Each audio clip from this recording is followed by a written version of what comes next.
সবাই চাই না?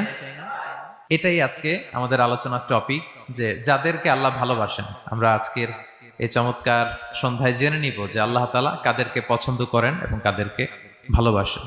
এবং প্রিয় ভাই এবং বোনেরা, আল্লাহ তাআলার ভালোবাসা অর্জন এটা মানব জীবনের সবচাইতে বড় সৌভাগ্যের বিষয়। কি বলেন?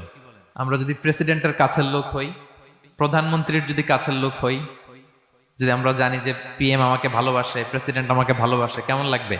ভালো লাগবে। আর যদি আমরা এটা জানতে পারি যে রব্বে কারিম আল্লাহ রব্বুল ইজ্জা ওয়াল জালাল তিনি আমাকে ভালোবাসেন, কেমন লাগবে আমাদের? এই ভালোবাসাকে আমরা বলে বুঝাতে পারবো? পারবো না। এটাই আমরা চাই, এটাই আমাদের জীবনের টার্গেট, কামনা, ঠিক কিনা? তো একজন প্রকৃত মুমিন সেই যে আল্লাহর সান্নিধ্য পেতে চায়, আল্লাহ তাআলার ভালোবাসা সে পেতে চায়। এবং মজার ব্যাপার হচ্ছে আল্লাহ তাআলা সুস্পষ্ট স্টেটমেন্টের মাধ্যমে কালামুল্লাহ মাজিদে তিনি জানিয়ে দিয়েছেন তিনি কাদেরকে কাদেরকে ভালোবাসেন।